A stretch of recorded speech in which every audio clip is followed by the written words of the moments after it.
Bonjour à toutes et tous, voilà dans les Alpes de Provence, à 900 mètres d'altitude, pour la troisième et dernière partie consacrée à la verdure de l'hiver. Donc après une première partie repique, une deuxième partie récolte, on va voir comment ça s'est passé au niveau de la pousse aussi, et puis l'état actuel des lieux de ces salades hivernales qui ont poussé quand même, il faut le rappeler, parce que évidemment ça se dira pas grand chose à la plupart d'entre vous, mais nous voilà, c'est des pointes à moins 10, moins 12, moins 17, donc faire pousser des salades dans ces conditions, même alors sous serre c'est même pas la peine, mais il faut les protéger, donc il faut les protéger bien, et bref, et c'était pas gagné quoi. Donc voilà, tel était le sens de cet essai de salades hivernales cette année. Pour l'année prochaine, en faire un petit peu partout dans tous les coffres, c'est-à-dire ce que vous avez sous les yeux, il y en aura partout. Allez, c'est parti avec différents modules qui correspondent à différentes époques à laquelle ont été tournées les vidéos correspondant à ces essais. Donc vous aviez vu dans le premier épisode les pousses dans la serre qui sont beaucoup plus décalées que dans les coffres, puisque dans les coffres on peut protéger alors que dans la serre il fait très froid. Et vous avez donc sous les yeux donc le coffre que j'ai rempli en test cette année. Et ce qui est intéressant, c'est que ça a poussé, parce que le but du test, c'est de savoir si, en protégeant, même de la salade qui ne craint pas le froid, ça allait pousser. Parce que vous le verrez tout à l'heure, quand la salade n'est pas protégée, et notamment la mâche qui est la plus résistante de toutes, tout simplement ça pousse pas. Ça ne meurt pas, mais ça pousse pas. Donc il fallait qu'on vérifie si, avec des températures extrêmes, et cette année on a été servi avec moins 17 et des moins 10 etc., si la verdure et la salade poussaient. Et le fait est que oui, ça pousse. Ça reste pas statique, si vous voulez, pendant tout l'hiver. Ça pousse à la vitesse où ça pousse, c'est-à-dire sans doute beaucoup moins vite qu'au printemps, mais ça pousse. La petite araignée là.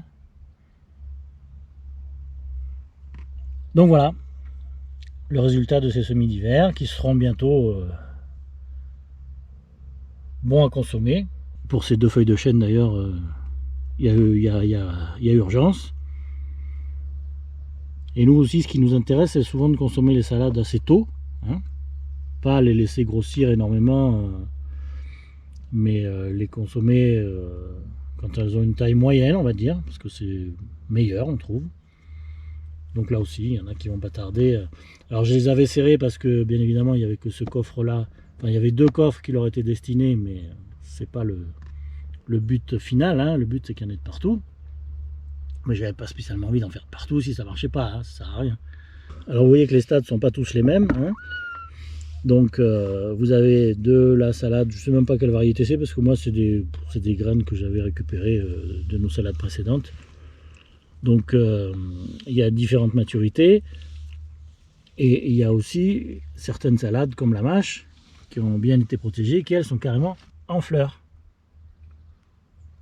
Voilà, on voit déjà les petites fleurs blanches sur la mâche. Et même les mâches qui ont été semées plus tard, elles montent également. Donc celles-là on peut les manger encore. D'ailleurs je vais les manger.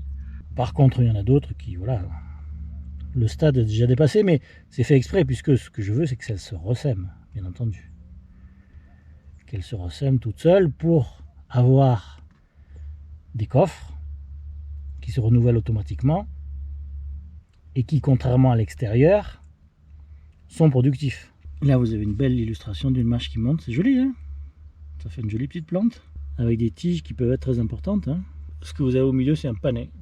Ne me demandez pas pourquoi il est là, je n'en sais rien. Dans ce coffre-ci très enherbé, il y a déjà de la mâche en fleurs. Vous pouvez la voir ici. Alors il y a plein de plants de mâche qui ont été coupés, démoulés et reposés dans leur trou. C'est-à-dire, quand je dis démoulés, c'est sorti du tube et que j'ai laissé vivre leur vie. Là vous avez encore du plant qui monte en fleurs. Là vous avez tout un tas de plants qui montent en fleurs également, et que je laisse pour le ressemis, bien sûr. Dans l'ensemble ça va, je me suis pas fait trop prendre de vitesse. Parce qu'à un moment, voilà, la mâche, c'est... Hop, ça monte très très vite. Vous pouvez quand même manger la mâche quand elle commence à monter, hein, c'est pas un problème. Hein. Mais quand elle est trop montée, bon, je sais pas, après c'est différent, mais j'en ai jamais mangé, mais c'est pas un poison pour autant, je pense. Hein. Oui, dans d'autres coffres, c'est des stades similaires. Hein. Là, elle a carrément, elle monte au-dessus des plants de tomates. Vous voyez, elle se mélange aux plants de tomates. Mais tout ça, c'est des plants que je laisse pour la monter en graines, en fleurs et en graines. Dans ce coffre donc, qui a été semé beaucoup plus tardivement, et repiqué tardivement, bien entendu, bah écoutez, les pousses sont également parfaites. Il n'y a pas de souci. Au milieu des herbes sauvages, hein. Gaillet, gratteron, herbes diverses et variées, lamier, potentis, aquilée, bref. Bon, j'en coupe de temps en temps, je joue un peu du ciseau, hein, mais bon, voilà. La salade, c'est assez robuste. Là, il va y avoir de quoi manger, vous voyez. Celui-ci, par exemple, il va passer à la casserole. Celui-ci aussi. Peut-être même pas plus tard que ce soir. Et là, vous avez tout un tas de petits plants qui ont été repiqués il y a peu.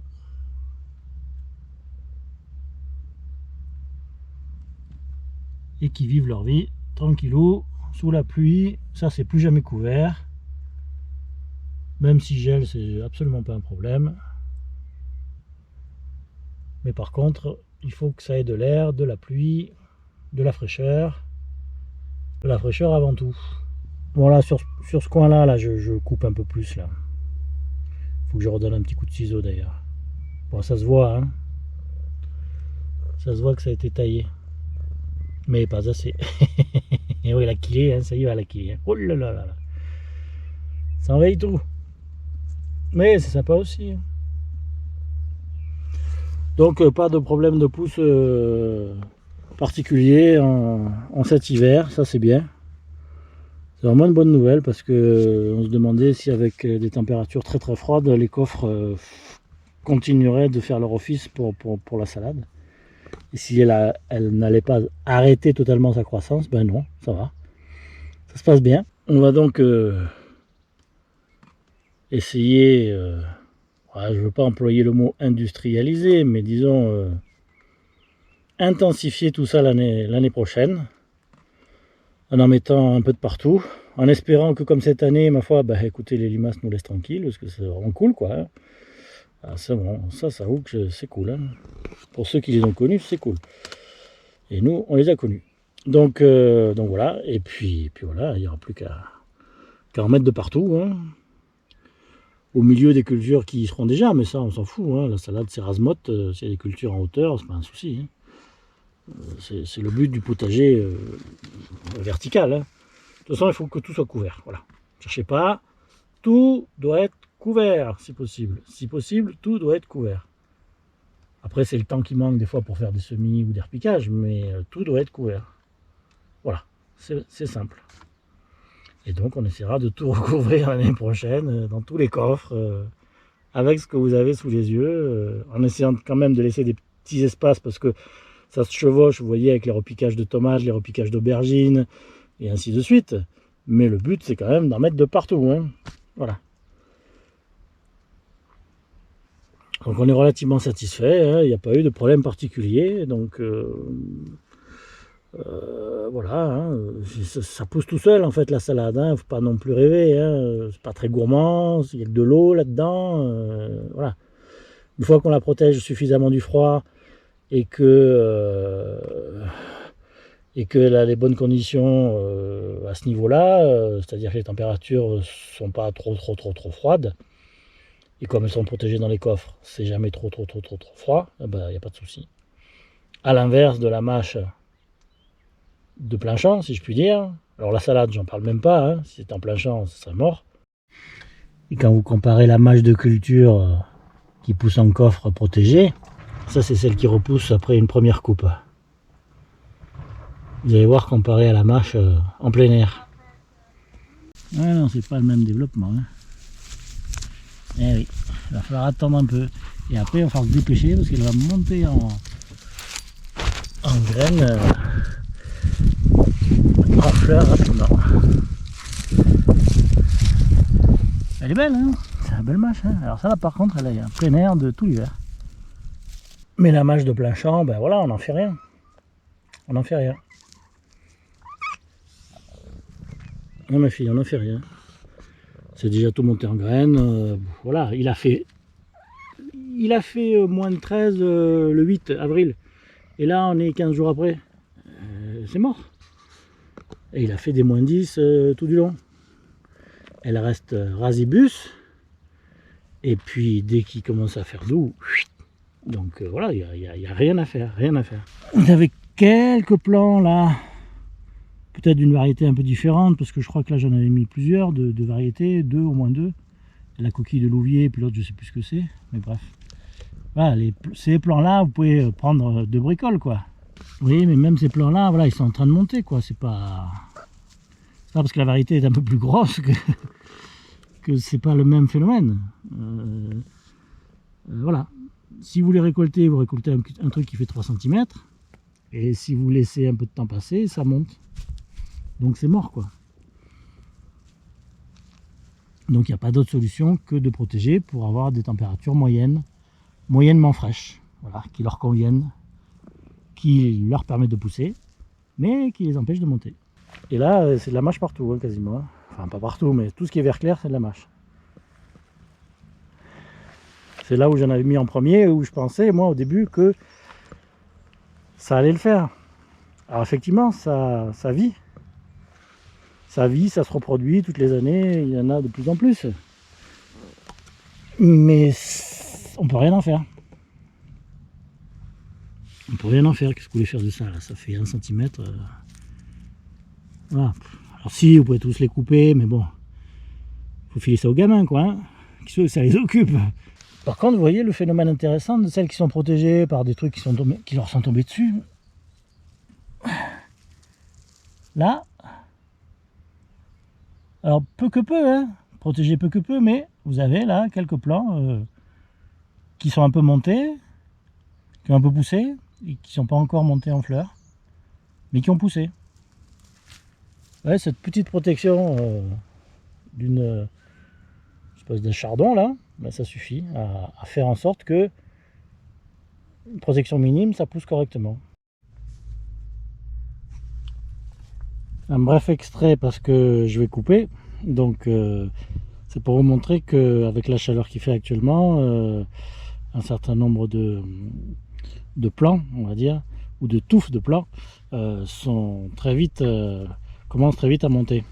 Donc vous voyez, celui-là il est beau, mais on commence à voir les tiges, hein. Là par exemple, ça fait de la tige, donc ça il faut vite le couper. Vous voyez là, c'est la toute dernière de cueillette de mâche.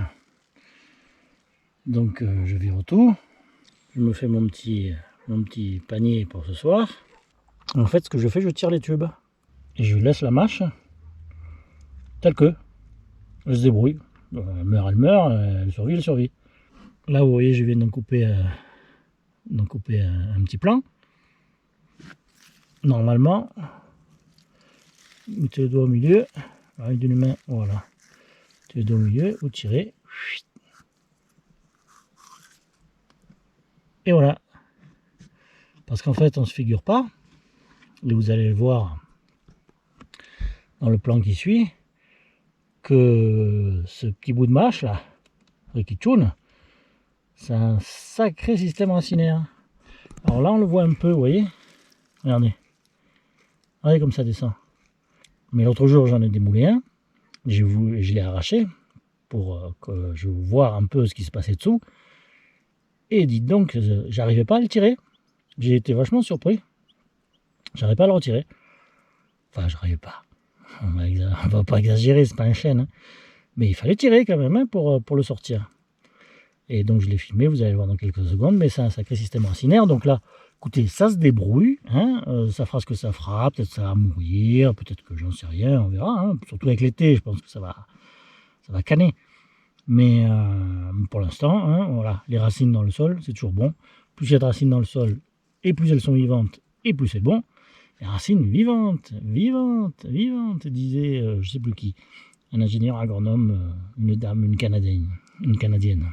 Vivantes les racines, vivantes, voilà. Donc on va laisser des racines vivantes dans le sol, et voilà, on démoule et c'est fini. Et ça fait la place pour d'autres. Je croyais que la mâche ça n'avait pas beaucoup de racines et que en fait ça poussait que de l'intérieur du tube. Putain, j'ai viré un ou deux tubes. Enfin, pas du tout, pas du tout, pas du tout. Regardez-moi ça j'ai eu du mal à l'arracher, c'est comme ça que je me suis dit c'est pas possible. En fait, j'ai tiré le tube et ça venait pas. Et en fait, là, ça a descendu un sacré tissu racinaire. Impressionnant. Ouais, comme quoi, voilà. À un moment, j'avais des doutes sur le fait que ce soit entre guillemets, du hors-sol, mais pas du tout. Non. J'ai coupé les racines, en fait. Hein, voilà. Bon, voilà, c'est des mâches qui ont été mangées. Et bon, bref, plus trop d'intérêt, mais impressionnant. Impressionnant. Allez. Allez, on va terminer avec la première de la deuxième série, c'est-à-dire les vraies salades, entre guillemets. Donc, voilà. Et on va sacrifier une petite feuille de chêne. Hein? Allez, hop. C'est parti, ça nous fera pour ce soir. Et voilà, il n'y a plus qu'à attendre la repousse pour la manger une deuxième fois, si tout va bien. Sinon, bah écoute, on verra bien. Mais normalement, elle devrait pouvoir repousser. Même si c'est un peu serré là.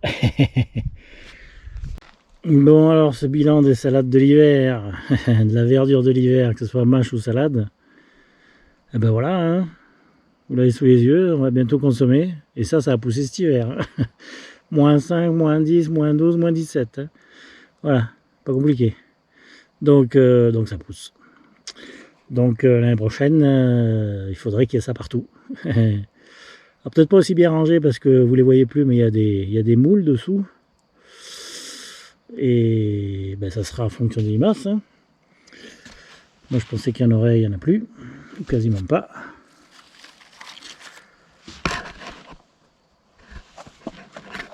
Donc, mais bon, on essaiera de faire ça proprement quand même. Parce que c'est vrai que ça fait un gain de place, c'est sûr.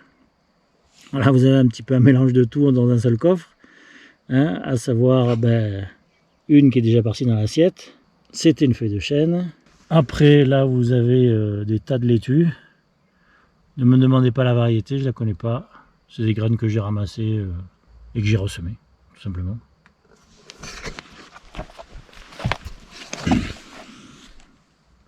Donc on va consommer tout ça prochainement. Et puis vous avez bien entendu la mâche en fleurs, qui elle va se ressemer et qui va repousser, cette fois-ci dans des coffres adaptés. Là vous avez un beau bouquet. Donc là on en est à la phase terminale hein, pour la mâche. Hein. Voilà, elle a poussé pendant cet hiver, on l'a mangée pendant l'hiver et elle est montée. Mais l'avantage c'est que par rapport à l'extérieur, on a pu la manger. L'extérieur, elle est ni montée, elle n'a pas poussé et elle est montée. Alors, il ne me reste plus des masses de mâches. Oui, celle-là, comme elle est seule quasiment, enfin elles sont 2 ou 3 dans ce coffre, je vais la laisser, mais j'aurais pu la manger, oui, j'aurais pi la prendre.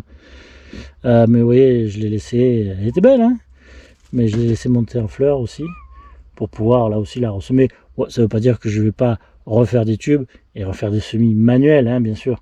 Mais je vais tester le fait du ressemis naturel parce que ça évite de la manutention, hein, tout simplement, hein, du travail. Hein. Et là, vous avez une autre feuille de chêne. Je n'avais pas mis beaucoup, j'en avais eu 2-3 dans ce coffre parce que j'avais pas le temps. Voilà.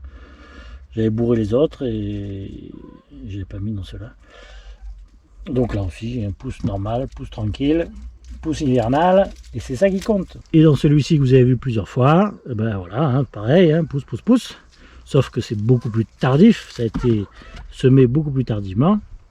Et que du coup le développement est bien moindre que celui que vous avez vu précédemment dans le coffre le tout premier. Là encore vous avez une petite mâche en fleurs et puis le reste c'est de la petite salade. La petite salade en plein développement. Là encore ne me demandez pas la variété, à part la feuille de chêne que tout le monde reconnaît, qui est là ou qui est là et qui est ma préférée. Le reste, je ne sais pas ce que c'est. L'essentiel étant que ça pousse et que ça finisse dans l'assiette. Et donc ça par contre, ça a été repiqué à la période tragique, février, mars, oui, peut-être plutôt mars d'ailleurs, avec des températures abominables, quoi. Et c'était ça qui était important à valider cette année. Parce que dans la serre, il fait trop froid. Il fallait voir si on pouvait quand même faire pousser un truc pendant l'hiver. C'était ça qui était important. Depuis le début, hein, avec la verdure de l'hiver, c'est ça qui compte. Est-ce qu'on peut arriver à faire pousser des trucs à une vitesse, on va dire, correcte? La mâche poussant plus vite que la salade traditionnelle, à des températures plus fraîches, bien sûr. Mais par contre, la mâche, toute mâche qu'elle est, si elle n'est pas dans un coffre, ça ne le fait pas, quoi. Ça pousse pas du tout. Ça ne meurt pas, mais ça pousse pas du tout. Donc le problème, comment dire, était réglé. Hein. Soit on se tourne les pouces pendant l'hiver, quasiment, soit on essaye de faire quelque chose. Et là, c'est bon, ça a marché. Donc c'était la chose la plus importante à valider pour cette année.